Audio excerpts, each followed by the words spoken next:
Good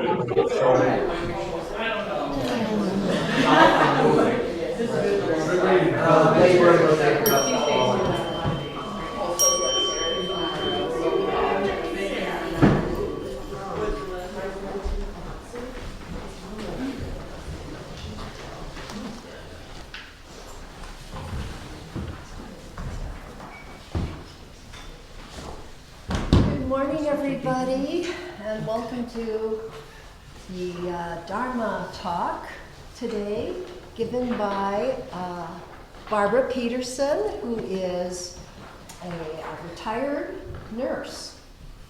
After 50 years of nursing, and her specialties included public health, infection control, rehabilitation, and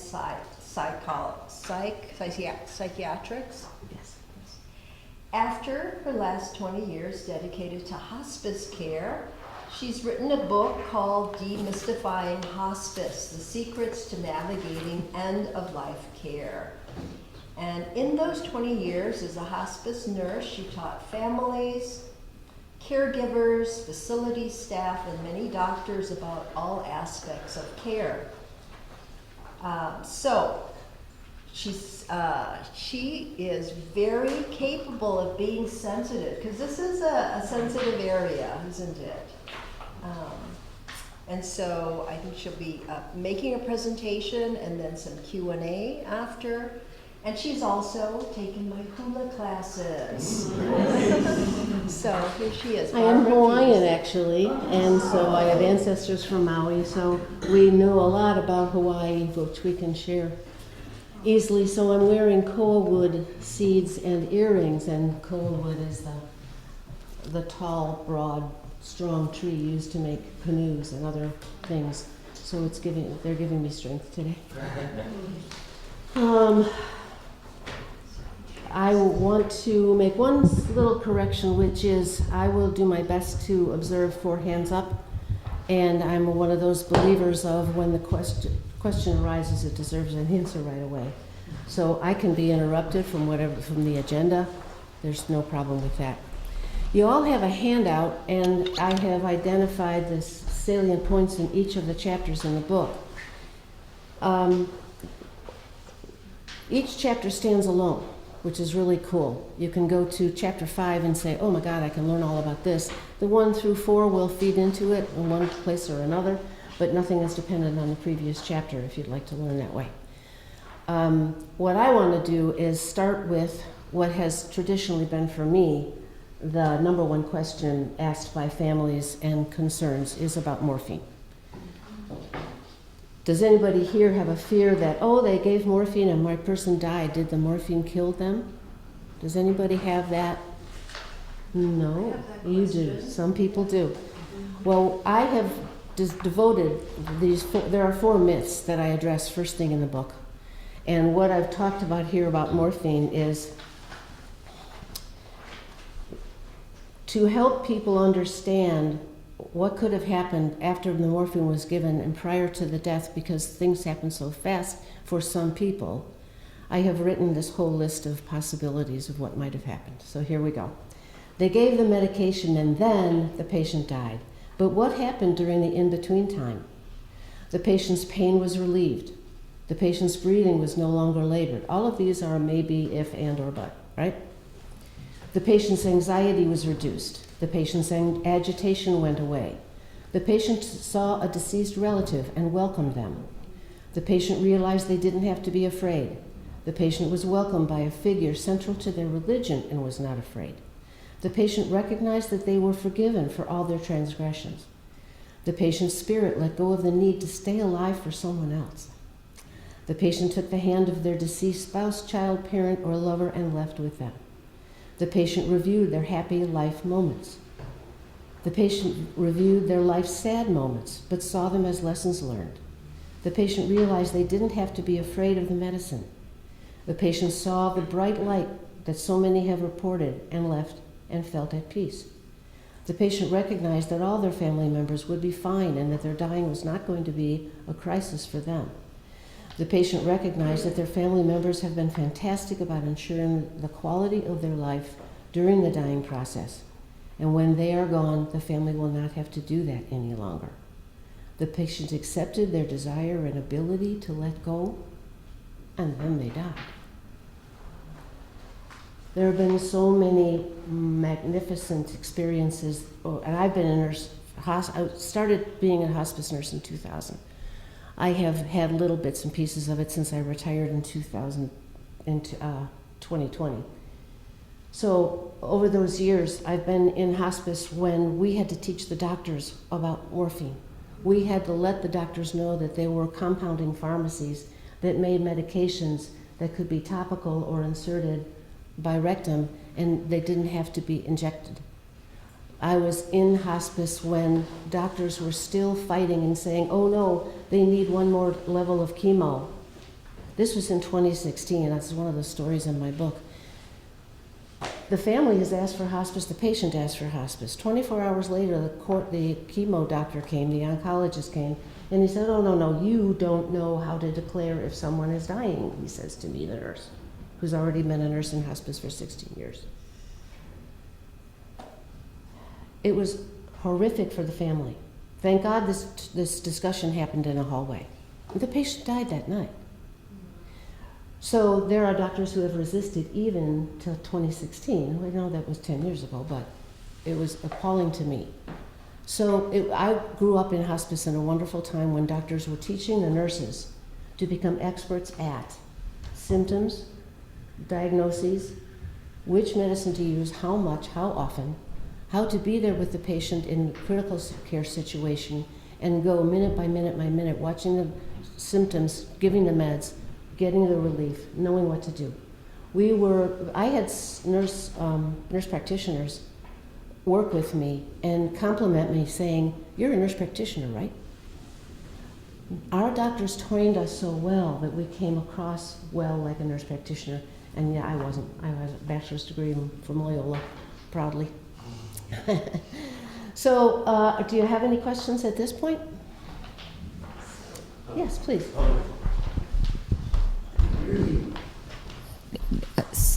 Related to morphine, my understanding is it's given because someone's in pain.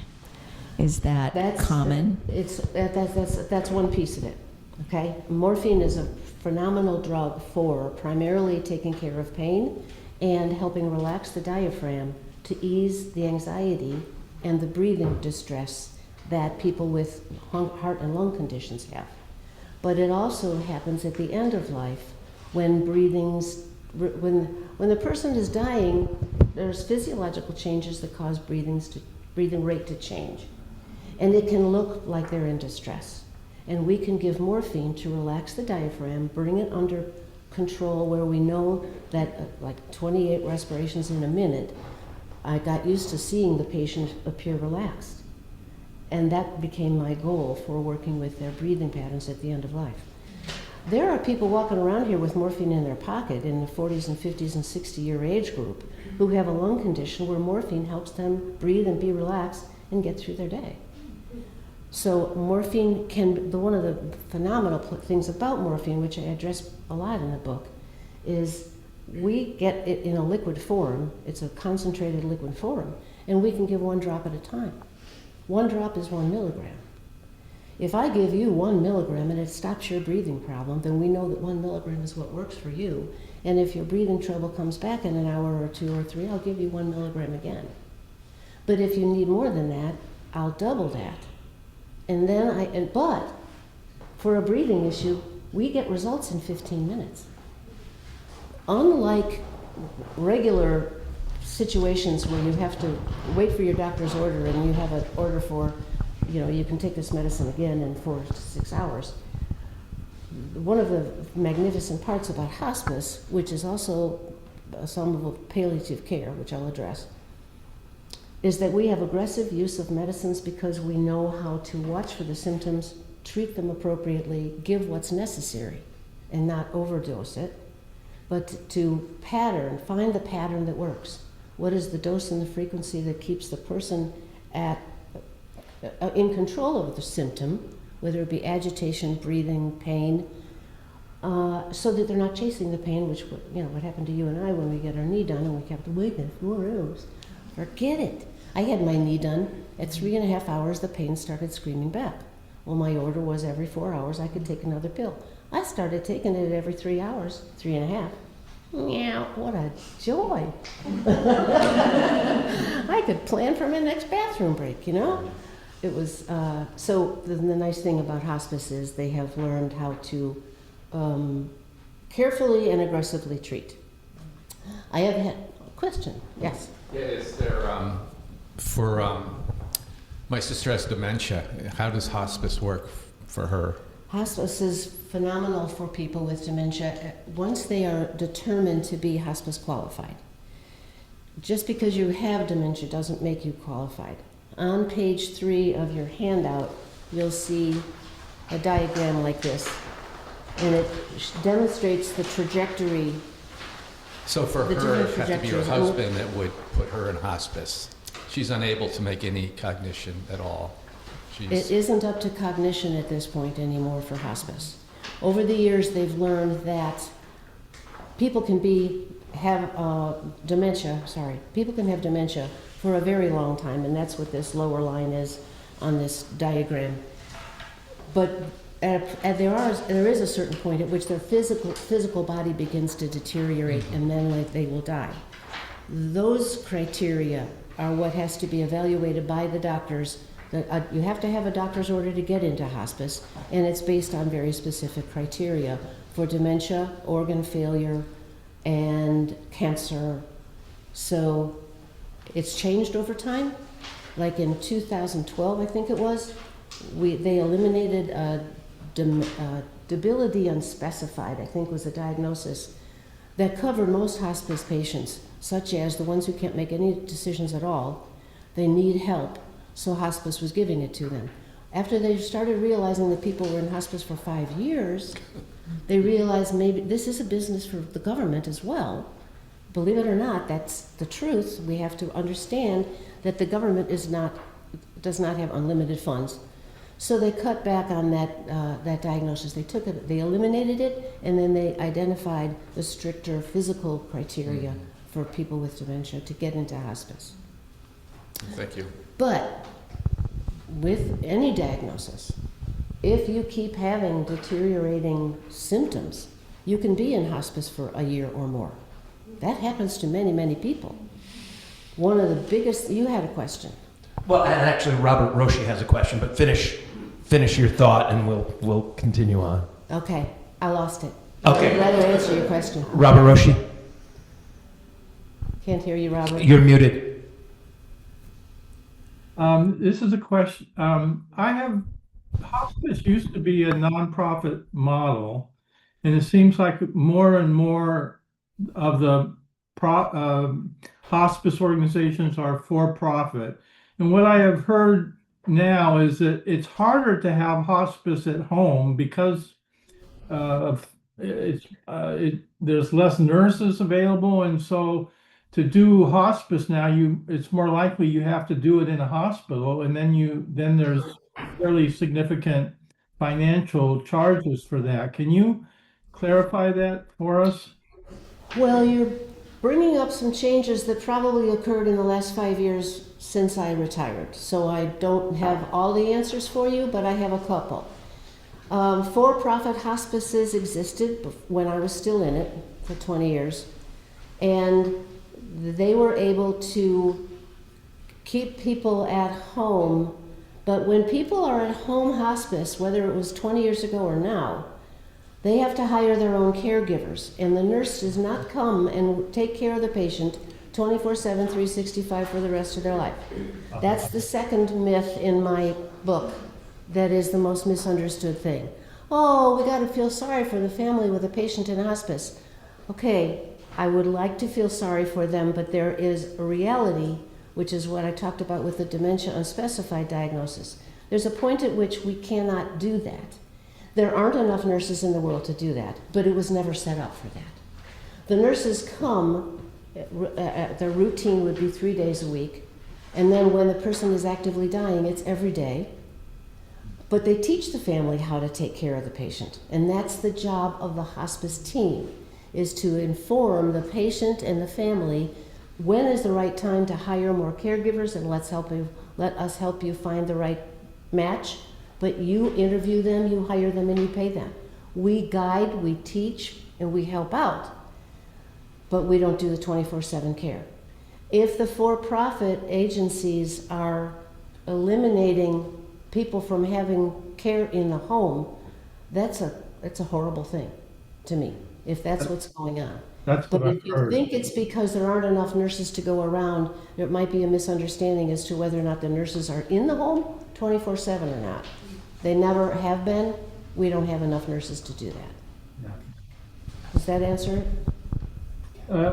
It's still not clear to me exactly, because when people are close to dying, what usually I've heard is if you go into hospice, you're going to get more resources. When you Yeah, go into maybe. hospital, yes, absolutely, you get more resources, but that doesn't include a nurse to do the care 24/7 in your home. No, I'm not saying 24/7. It just, what I've heard is that it's harder to have in-home hospice these days than it used to be, but I don't know if that's. Well, the nurse comes 7 days a week to the home or the nursing home, their skilled facility, wherever they personally live, and they provide the care and the teaching, as well as the advice and the concerns, and the social workers and the chaplains do the same. Okay, but, sounds like I'm then what I sorry. heard might not be accurate. I hope it isn't. Yeah, I hope so too. But the sooner you get into hospice with legitimate diagnoses, and the reason I'm saying that is because some of you may have heard that California recently got identified as having billions of dollars from Medicare and Medicaid for hospice organizations that didn't exist. The entire thing was a scam. So in Vitas Hospice back 15 years ago, they got nailed for $250,000 because they were stretching the diagnoses and easing up on the diagnoses for admission. Then they got caught. They got audited and caught. So there have to be some rules and regulations. Okay, so I'm sorry. The man in the back. Oh no, you. Go ahead, Kat. Oh, okay. And then the guy in the hat. Okay. Well, I really appreciate what you're saying about the kind of misunderstanding that can happen between what families might expect and not knowing what hospice nurses do. Right. And I guess I was wondering, because, I had that experience, I know a little bit with my mother's passing, and this was in 1999, so some time ago. Okay. And we had kind of two experiences with hospice. One, she had a friend who was a hospice nurse who was able to actually tell us, the family, what was going on when the doctors were not being as, I guess, Good. Transparent, Good. which, we were really appreciative for. Mm-hmm. And then, and my mother was in hospice for like all of 6 hours. It wasn't very long, it was very quick.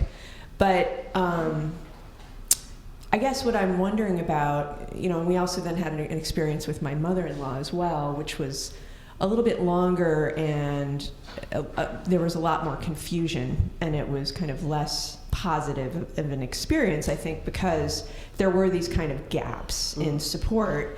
And so I'm wondering, is a death doula, is that have you heard of a death doula? Are you familiar at all? You're looking like you might not be. Yeah, I do know what a death doula okay. is, but I'm not sure I know what your question is.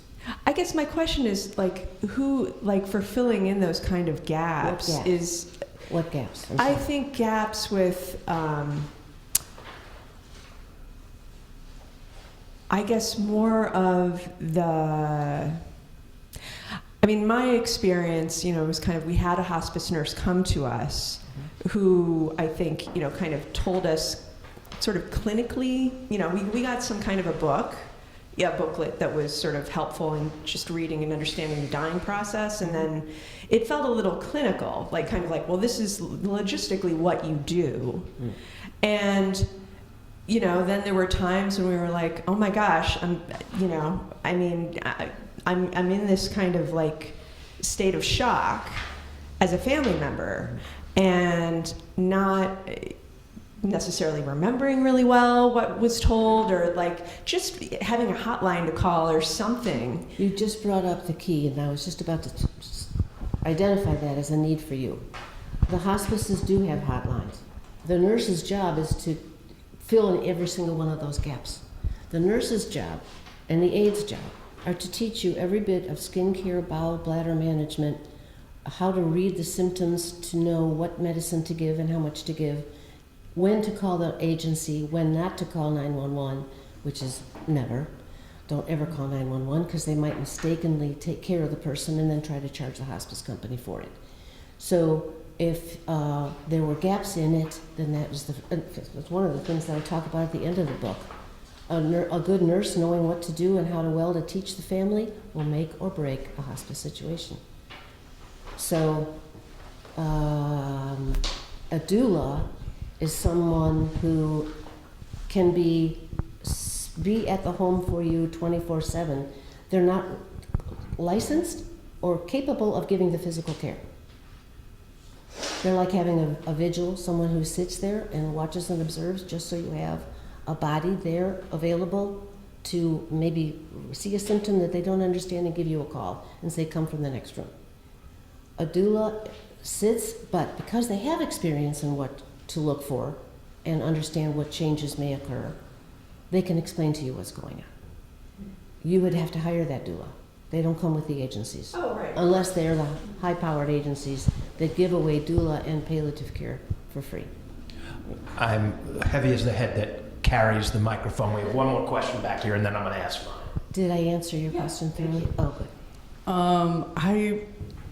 I'm just really curious. I think I just am asking for clarification on what qualifies like hospice and what it actually is.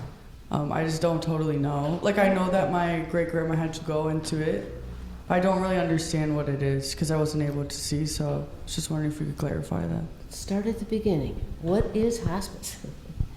Hospice is are agencies that include nurses, doctors, social workers, chaplains, aides, and volunteers.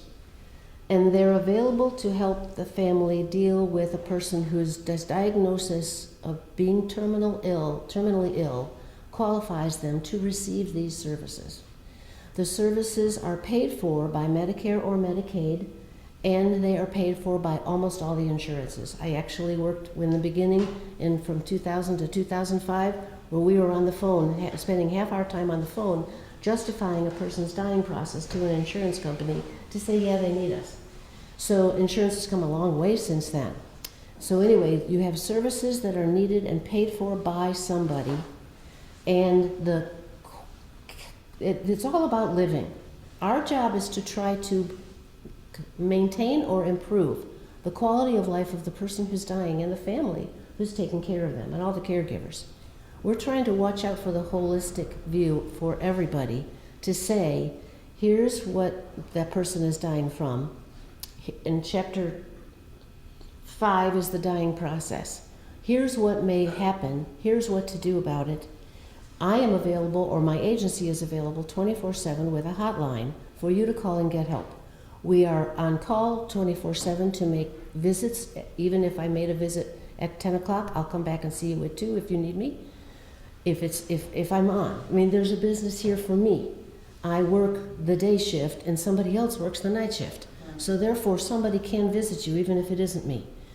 The good teaching and training by the nurse provides you the knowledge that you need, the support from the nurse, the aide. The aides are phenomenally well trained and experienced, and so are the social workers and the chaplains. Some of my most important tip-offs were that a chaplain or a social worker saw a symptom that they wanted me to know about, and I got over to the house in order to take care of that person's problem sooner than later because of the observations made by experienced trained staff. So you have all these staff members. That's part of the book too, and I'm sorry to say part of the book.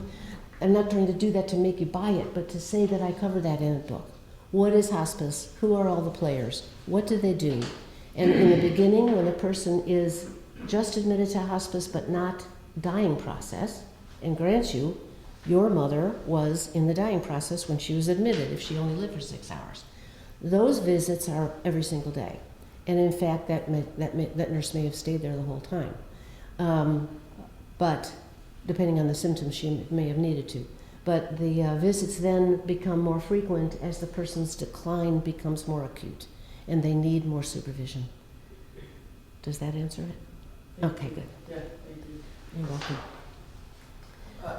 My question, by the way, following up on Robert Roshi's question, I did sneak a peek at Claude, and in fact, private equity now accounts for over 75% ownership of hospice care in the United States, and the margins that they charge are 4 to 5 times that of the nonprofit.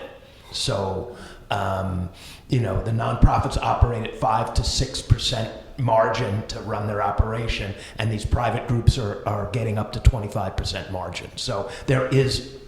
Who's paying the private groups? What's that? Who's paying the private groups? The insurance companies. Not Medicare, Medicaid. They have a standard. I can't. That I don't know. I'll ask later. But my question comes from a comment you made about morphine, which I found fascinating that it helps with breathing. Now, you are giving this talk in a Zendo, and we all, right before you showed up, we were all meditating, and a lot of us have learned the benefits of meditation. I'm wondering, is it used at all, and how, in conjunction with morphine during the hospice process? That depends on the nurse, the social worker, and the chaplain, or whether they personally do that and feel comfortable recommending it, doing it with the patient, teaching it. The ancillary, alternative complementary services like Reiki and meditation and massage, they've been a part of hospice for a long time. But the agency, and I happen to have been a Reiki practitioner and a massage therapist, wanting to do it for hospice, but the agency wouldn't pay me to do it. They expected me to do that on my own after hours, not be a part of my service. So but that may have changed over the last 5 years. So if an organization like ours wanted to offer meditation help to those people in hospice, there would be a process that we could contact these agencies and say, we've got volunteers who are trainers in mindfulness and meditation. Could that work? Find out. Let me know. I'll let you know. Good enough. Because they may say, I'm sorry, we don't organize for that, but you feel free to call the patient. Somebody's informed you that there's a patient, or no? You're just thinking about offering, not offering, but telling an agency. My parents have all gone through this, and I'm next, and I'm not ready yet. So no, this is just in general. No, but that's really great, and I hope it is. I hope it is in some places. Thank you. We're going to ask you so many questions. I would like to say something about that. I was invited to do a presentation January of 2024 online with a group of spiritualists, mediums. They were from the UK, Australia, and the United States. There were 50 people on this Zoom call. I started out the same way I did here, and the hands started raising. I said, hey, facilitator, I would just as soon answer these questions. The hour-long presentation lasted 2.5 hours, and I never got back to the presentation. So feel free to ask away. Okay, well, thank you. I want to follow up on something I heard perhaps from Cappy, and has been a curiosity of mine, that the emotional piece, which seems so significant to families, maybe even more than the care that the nurse might instruct on. Who assists with that? I hear there are social workers that are part of the mix. And yeah, what's your experience with how families emotionally have been taken care of by hospice? I think it's fabulous. The social workers and the chaplains, they have identifiably different roles, but they both have the sensitivity to be there and answer questions and observe the nonverbal cues that show that someone's in distress. What is that distress? How can we help you? If the chaplains are involved, and see, every patient has an opportunity to choose whether or not they want chaplain services, because there have been periods of time where people go, I don't want that religion stuff, stay away from me. And the chaplains are trained in all different religions, quote unquote, so that they can be sensitive to you and yours and you and yours. So what we tell a person, as the nurse does the admission process, we make sure to inform them. You have a choice whether or not to work with them, but we encourage you to at least hear them, give them an opportunity to meet you. And that's very important. So like, here's a patient who we had who was, it's another story in the book, and it has to do with the metaphysical changes that occur. This man was raised as a Jehovah's Witness, and he said there is no afterlife. We're taught that the body dies, you bury it, and that's the end of it all. His was the most magnificent story because when he got closer to dying, his mom came to him.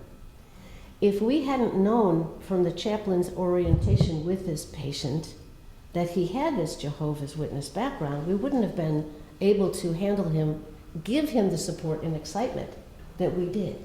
So there's an example of why a chaplain can become valuable. When he started talking about his mom, the chaplain and I and the family members said, well, isn't that interesting? What do you think of Jehovah's Witness now? Not to be mean or anything, but he said, I don't care what they say. Mom's here. She's with me. I know. And that knowing, that being in two worlds and able to speak about it is one of the most magnificent experiences of hospice. And he announced when he was going to die, and he did. And the whole family was there together, and he was laying down, and he said, Mom, come on, Mom, be with me now. And as he took his last breath, his arms went around like this, and he laid back down and died. Chaplains are valuable to help a person who doesn't believe in that stuff become aware that it might happen for them.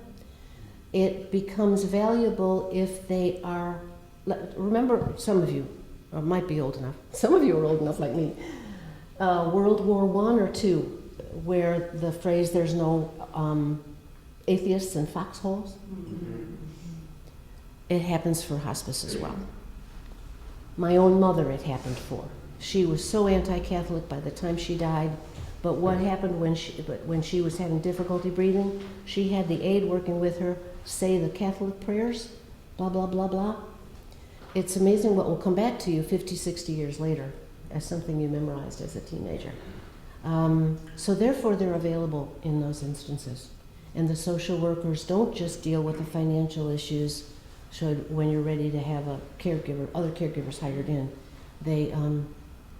They help people identify, is it grief? Is it anger? What are they addressing it for? Who to? I mean, one of my situations was so sad because the family refused to get help, and they refused to give their mother the morphine she needed. And when I got there one morning, she was in such terrible pain. And I said, okay, you guys, 3 adult children, please go to the kitchen. Turn on the radio or something. She's crying. I'm sorry she's crying, but I have to turn her and I have to give her morphine. And if you don't want to be a part of it, that's fine, but I have to do my job, and your mom wants it. I turned her and I gave her the morphine. I waited 20 minutes, 30 minutes. She seemed more comfortable. I turned her. She said, thank you. And then she fell asleep. And I said to everybody, in the next 3 hours, if she awakes and she needs pain medicine, call me. I will come back and do it myself. I didn't get 15 minutes in my car down the road when it turns out she died. Family members have to have an audience. They have to have the social worker or the chaplain support their fears. We can't force them to do what we know would be best for the patient. And then they have all the grief of knowing they didn't do it.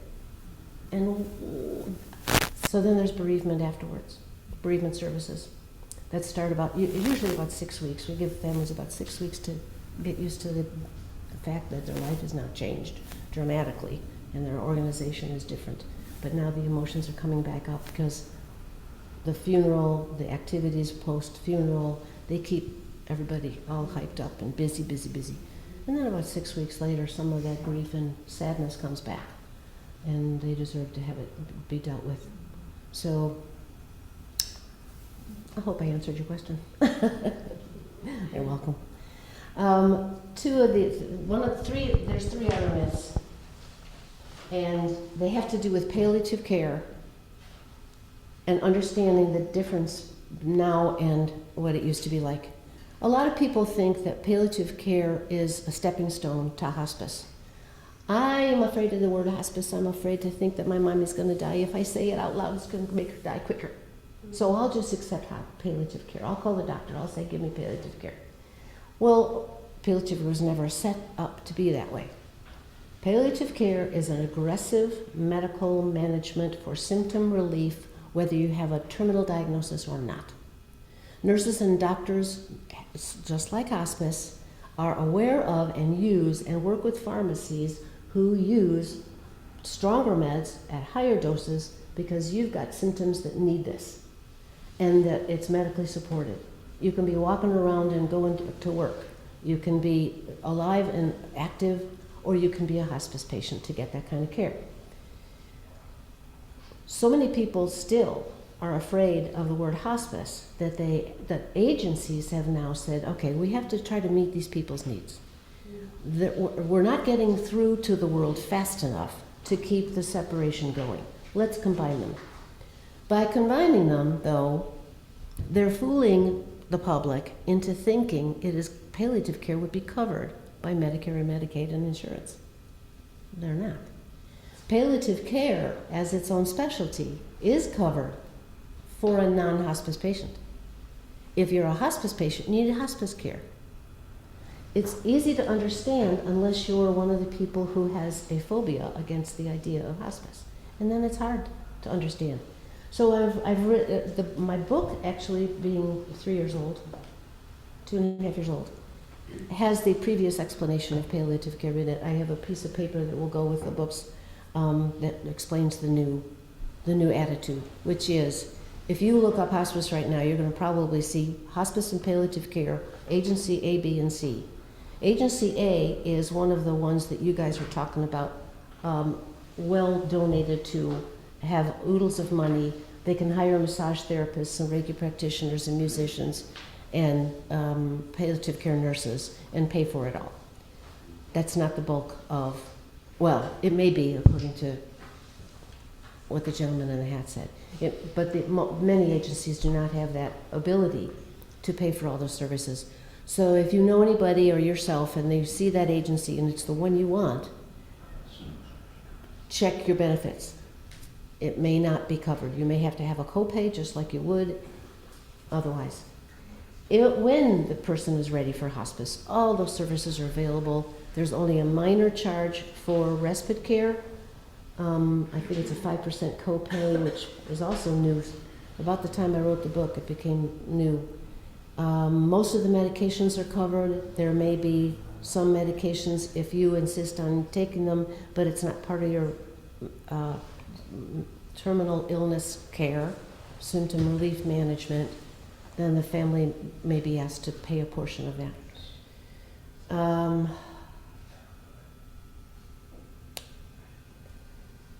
One of the other myths is that people choke to death.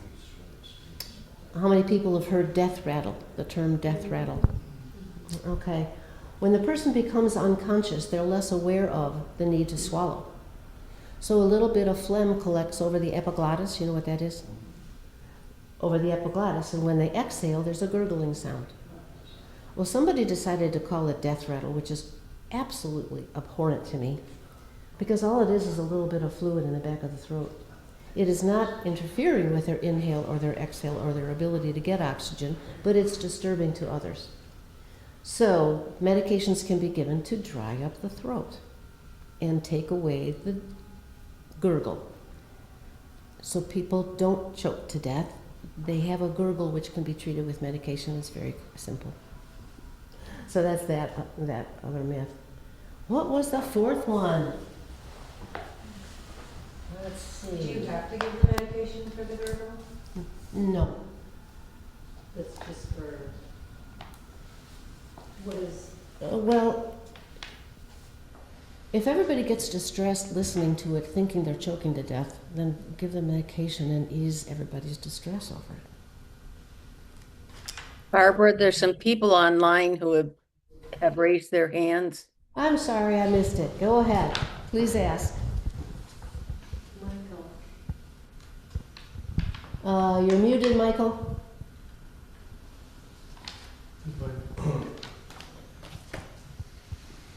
I'm sorry, I can't hear anybody? He's unmuting right now. Oh, I see. I was figuring Yeah, you know, out how to finding out where unmute. that little button is sometimes. Here, I've unmuted and Hi. I'd like to tell a bit of a story that I hope is not too long and ask you to comment, but also ask a question about the current state of hospice. In 1980, I was privileged to be a hospice volunteer. I was assigned to a gentleman with a terminal brain cancer who went home. And I visited him at home for at least 3 months, and he was coherent enough that we could talk about things. The service that I provided, such as it was not the, in those days at 25 years old, I had a idealized version of what I was providing. But what I did was sit with him while his wife went out and bought groceries for the week, and I went there once a week. And one day I said to her, again, as an idealistic 25-year-old, I said, what can I do for you? Is there something else? We were sitting at our kitchen table, and she said, yes, you can keep me company. Huh? And I had trouble understanding that. But these days it makes me think of what Robert Roshi tells us so often, that there's an intimacy which, I didn't associate with Zen in any way at that time, but allowing someone to go get groceries and sit with her for a cup of coffee was an intimate act. And part of my story is to say that at that time, 1980s, a long time ago, hospice was new, Medicare benefit was new, and it was at least 3 months that he was at home. I don't know how much more. I only went once a week, and I'm not sure how many other services he received. Anyway, fast forward to 2025, and last year I had a friend who was estranged from his family. Before he got really sick, he asked me to be his power of attorney for health care, which I was. And I took him to the hospital when he was terribly sick. And in the days that he was at a point that medicine was not going to cure him well at all, he was delirious, and then he became unconscious. And I kind of had already known what he wanted. We talked about it. But anyway, the attending physician there, and this is in the hospital now, the attending physician and I said, well, it seems we should just be doing comfort care. I'm not, because those intervening years, things had changed, like the Medicare benefit had changed, and this term palliative care was not something I well understood. But as attending physician, and I said, yes, we should only be doing comfort measures. And he said, do you want me to get hospice involved? And I said, yes. And it was a few hours. I was sitting by his bedside. He's unconscious. And when 2 hospice nurses arrived and had me be sure that I understood this and sign a pile of papers for his Medicare benefit, and I asked for a chaplain consult, I went back and sat down there, and in less than an hour, he stopped breathing. So this man was a hospice patient for less than an hour, which I just thought was so incredible for the way things are now. And when the chaplain arrived less than an hour later, I said, he stopped breathing. And I was sitting there. And again, now to bring it back to where we are now, that term of intimacy with life, and since I have in that interval learned Zen meditation, which has taken me a long way to the intimacy of life, I want to point out that the intimacy, to that privilege of being with somebody who is dying, shows how stirred together the intimacy of life and death are. Absolutely. And it was, as it was a privilege for me in 1980, this was, and let me just fill it out a little bit. In the interval, I spent a long time practicing emergency medicine. I had been with many, many people who have died, many people. I cried a few times, but sitting by this man's bedside, the intimacy of that was not overwhelming at all. I could handle it, but it just revealed so much to me. What I had hoped to learn as a 25-year-old about what life is like, and when it comes to the end, what death is like. It wasn't dramatic. He was unconscious. He simply stopped breathing. And I had to look at him for a couple of minutes to say, yes, Ken has stopped breathing. And then the attending physician came in because his job is to pronounce him dead. And I said the same thing to him through my tears. So I've seen a lot of people die, but this is so different. So that's my story, and I tell it partly to relate it to the intimacy that Roshi teaches us to learn.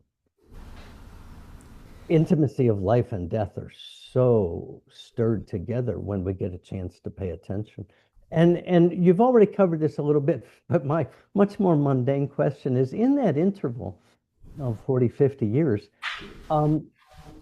has that situation of being and I hear this about so many other people, that they're in hospice for a day or two.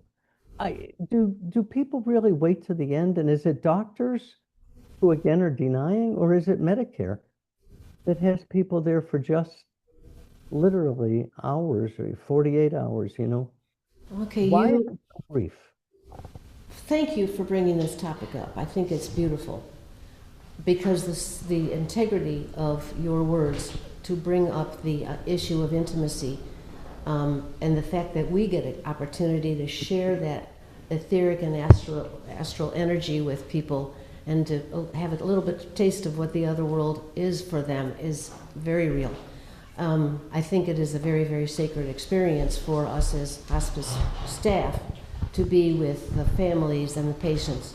So I very much appreciate you bringing it up as well from your perspective as a friend and a volunteer. Or did you say a doctor, emergency medicine?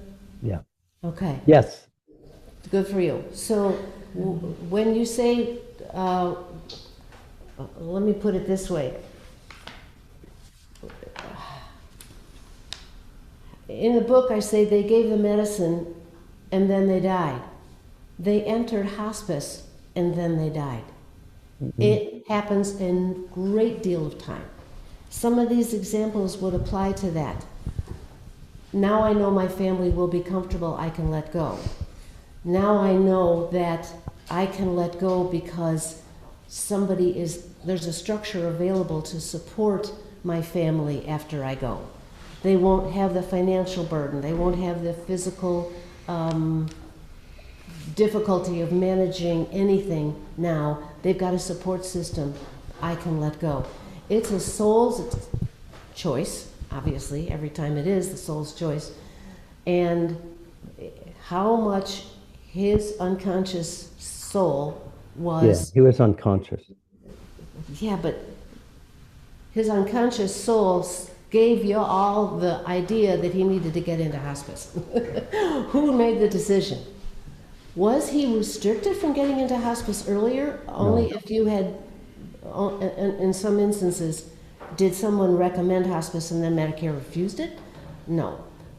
Most of these instances, in my experience, it's just astounding. We'll take the time to get the bed and the equipment into the house, and the nurse comes to do the admission, and they die before the nurse leaves the house. Barbara, on that subject, off the top of your head, what percentage of letting go is the patient versus the family?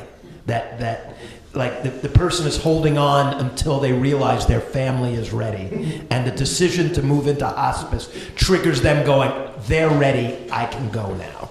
Huge. Okay, thank you. Absolutely. I mean, and that's the humanness. That's the person who's dealt with psychology and human beings for so many years. So it's it's amazing to think about what you just said, Robert, and how the patient can end up taking care of the family by dying. It's a reverse way of looking at things, but yet how else do we sometimes, shall we justify it? It's beautiful that you did that. We have volunteers in all the hospice agencies, and they're such a relief for the family. It's the same thing as having a doula come over. Doulas are trained in everything. Hospice volunteers are trained in some things. So the family may want that. The family may not need it. It's not necessary. It's not guaranteed. It's not available everywhere. Jury, you had a question? Oh, I was just going to mention that both my parents were on hospice. My mom had terminal cancer, and so she was on it for about 3 months. And my dad, he was actually on hospice a few times, which is why I wanted to bring it up. He would be released from the hospital on hospice, and then he would get better. And then we took him off hospice. So that happened a few times over the course of a couple of years. But I will say that the nurses, the CNAs, the doctors were so incredible. I really see them as angels on earth, just very compassionate and caring people. And I so appreciate the work that you all do. Thank you so much. You bring up a topic that is worth talking about. For people to get into hospice and then out again, many, many times that's because of urinary tract infection. And it is so odd to think that a urinary tract infection can be so impactful. But it happens more in people with dementia, that they're not aware of urinating more frequently, pain upon urination, leaking into their pull-ups. So they can end up with a bladder infection that becomes septic. And when it gets into the bloodstream and ends up affecting the brain, it's affecting the cognition, balance, muscle strength, appetite, thirst, and so all of a sudden you feel like you've got a person who's dying right in front of you, and these changes occurred in 10 hours. What could be going on? Well, we've had so many cases of people getting admitted to hospice, and then we take care of the urinary tract infection, and 12, 14 days later, all of a sudden, all of these symptoms go away, and they go back to their pre-infection state of functionality that they've actually had to make every hospice aware. Get a urinalysis first, find out what you might be dealing with. Hold on to the person who has a terminal illness, but hold on to whether or not they should be admitted to hospice until we treat the infection. That's in all hospice agencies now for probably 10 years. So yes, it could have happened. I mean, it happened. It could have happened for that reason.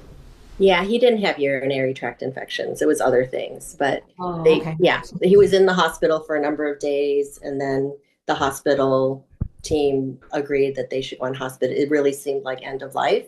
And then at home, he would get better. So, well, a lot of people get better when they're at home. Yeah. A lot of people get better once they are admitted to hospice because they know all this care is available and somebody explains to them what their illness is and how they're going to treat it, and then they begin to successfully treat it and get rid of the symptoms, and their quality of life is so much better. They live longer.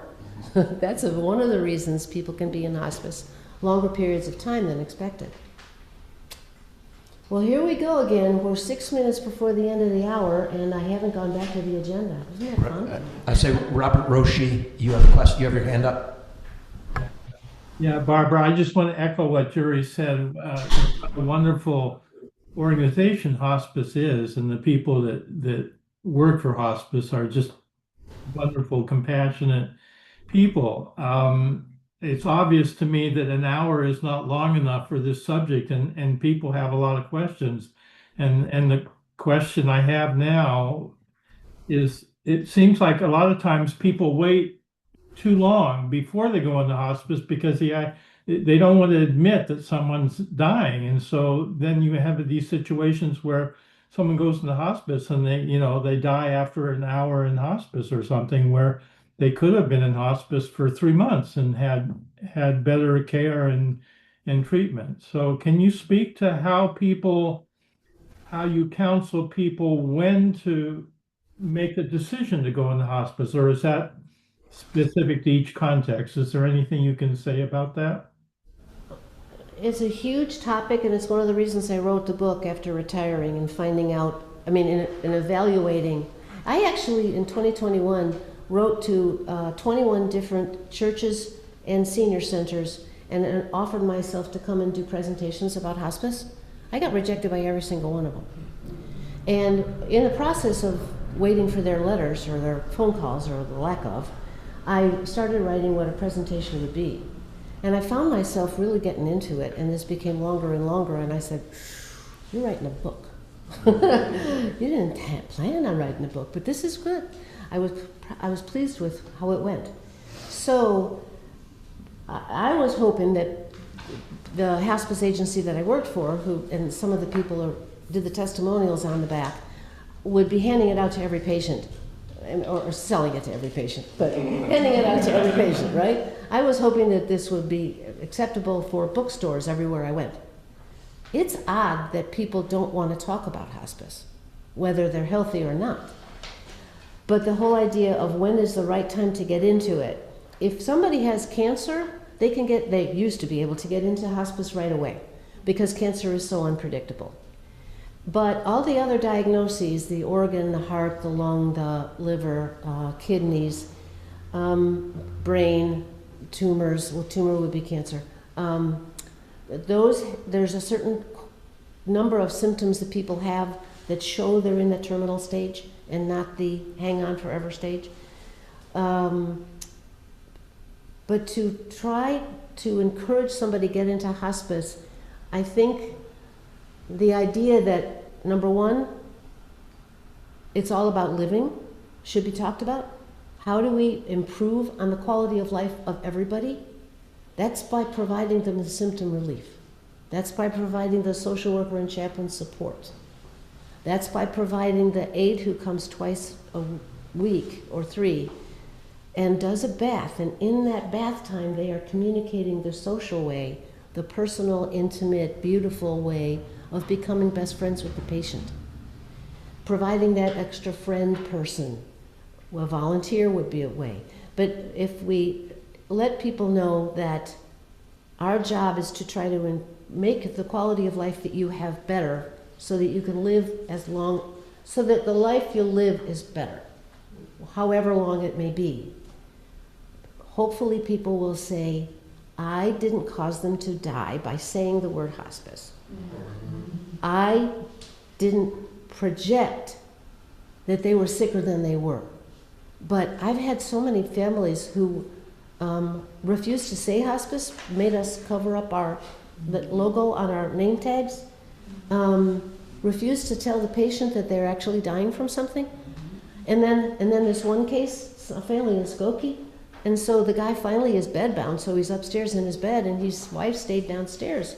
For the first time in all of my visits, I had time alone with him. He said, I'm dying, aren't I? My wife won't tell me. Look at all the time that he didn't have to face his own death, to communicate with his loved ones, if he wanted to. His wife made it impossible for him to do that. That's unfortunately cruel, but it happens. So here's this opposite situation. He gets into hospice and doesn't know it. So we aren't there to be able, the quality of life is improved, but he doesn't understand why. Doesn't even understand why we're there. Yeah, there's tough situations in life. Yeah, you're welcome. Barbara, thank you. I know that we can continue it live, so if there are no other questions, we want to thank you. Also, one other update. The San Francisco Zen Center and the New York Zen Center both have meditation hospice programs, but nothing is available currently in Chicago. So Daigu got an idea. So we'll talk after that. I want to thank you so much for an amazing talk. Am I done? And we're at an hour, and we can talk more in back with some snacks for everybody and give you a chance to sell your books to us. Oh, all right. Thank you, very much for Barbara. listening. I appreciate the opportunity. Thank you. Thank you. Thank you, everybody. And for those of you online, I have some books here that are available for sale. But the Zen Center will have the information. In fact, it's on the back of here. It's on the back page of the handout, how to order it yourself. Thank you all. Thank you. You made it very alive and well, and I feel happy and